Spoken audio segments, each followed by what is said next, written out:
Assalamualaikum warahmatullahi wabarakatuh. Saya Putri Agustin dari Prodi Pendidikan Matematika. Di sini saya akan menjelaskan tentang bab pernikahan dalam perspektif Islam. Pertama, pengertian dari pernikahan. Pernikahan atau nikah artinya terkumpul atau menyatu. Menurut istilah lain juga dapat berarti ijab kabul atau akad nikah yang mengharuskan perhubungan antara sepasang manusia yang diucapkan oleh kata-kata yang ditujukan untuk melanjutkan ke pernikahan sesuai peraturan yang diwajibkan oleh Islam. Jadi peraturan dalam pernikahan itu yang paling penting adalah ijab dan kabul. Tanpa adanya ijab dan kabul, pernikahan akan tidak sah. Kemudian berlanjut kepada rukun nikah. Rukun nikah yang pertama, mempelai laki-laki. Syarat syah menikah adalah ada mempelai laki-laki. Pernikahan dimulai pada saat akad nikah. Yang kedua, mempelai perempuan. Sahnya menikah kedua, yakni ada mempelai perempuan yang halal untuk dinikahi. Dilarang untuk memperistri perempuan yang haram atau dinikahi seperti pertalian darah, hubungan persusunan, atau hubungan kemertuaan. Yang ketiga, wali nikah perempuan. Wali merupakan orang tua mempelai perempuan, yakni ayah, kakek, saudara laki-laki kandung atau kakak atau adik, saudara laki-laki seayah, saudara kandung ayah, pakde atau om, anak laki-laki dari saudara kandung ayah. Yang keempat, saksi nikah. Menikah sah bila ada saksi nikah. Tidak sah menikah seseorang bila tidak ada saksi. Jadi jika tidak ada saksi, pernikahan tersebut tidak sah.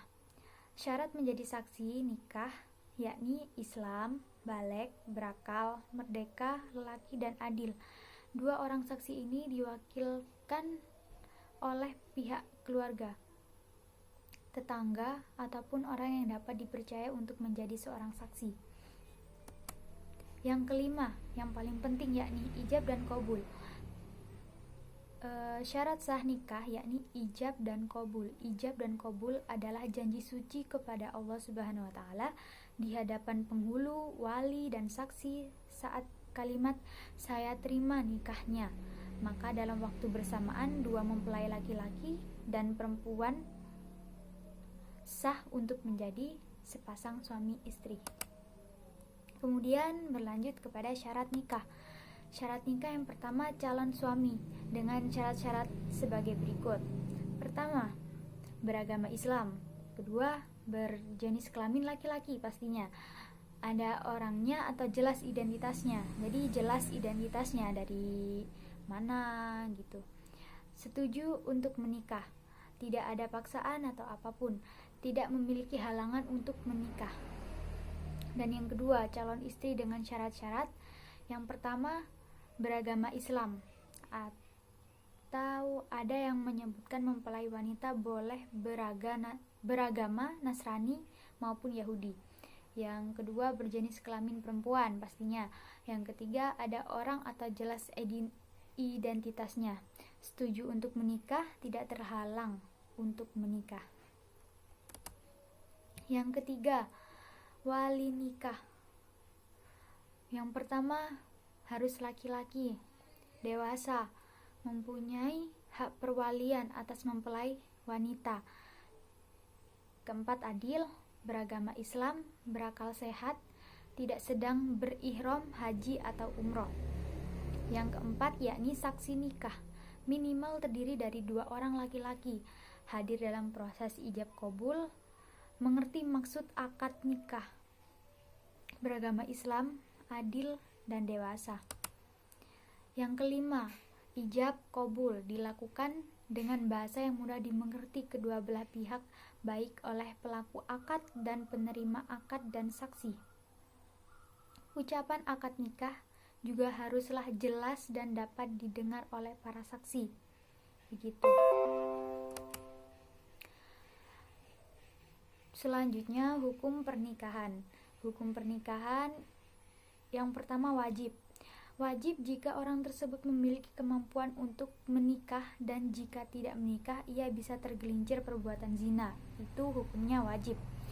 Yang kedua, sunnah, berlaku bagi seseorang yang memiliki kemampuan untuk menikah, namun jika tidak menikah ia tidak akan tergelincir perbuatan zina, jadi masih bisa ditahan gitu. Yang ketiga, makruh, jika ia memiliki kemampuan untuk menikah dan mampu menahan diri dari zina, tapi ia tidak memiliki keinginan yang kuat untuk menikah, ditakutkan akan menimbulkan mudarat, salah satunya akan menelantarkan istri dan anaknya, itu hukumnya makruh. Dan yang keempat, mubah, jika seseorang hanya menikah meskipun ia memiliki kemampuan untuk menikah dan mampu menghindarkan diri dari zina. Ia hanya menikah untuk kesenangan saja, untuk kesenangan semata, itu hukumnya mubah.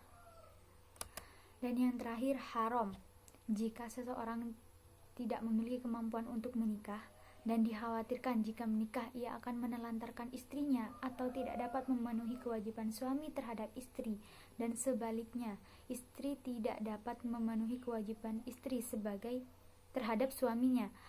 Pernikahan juga haram hukumnya apabila menikahi mahram atau pernikahan sedarah, contohnya saudara kandung, seperti itu. Dan yang terakhir, hikmah pernikahan. Pertama, cara yang halal dan suci untuk menyalurkan nafsu syahwat melalui ini selain lewat perzinaan, pelacuran, dan lain sebagainya yang dibenci Allah dan amat merugikan. Dan yang kedua, untuk memperoleh ketenangan hidup, kasih sayang, dan ketentraman. Ketiga, memelihara kesucian diri. Keempat, melaksanakan tuntutan syariat. Yang kelima, membuat keturunan yang berguna bagi agama, bangsa, dan negara, terutama yang sangat berperan penting dalam keturunan itu adalah orang tua awal. Nah, yang selanjutnya mewujudkan kerjasama dan tanggung jawab. Terakhir, dapat mengeratkan silaturahmi antara keluarga satu dengan keluarga yang lainnya.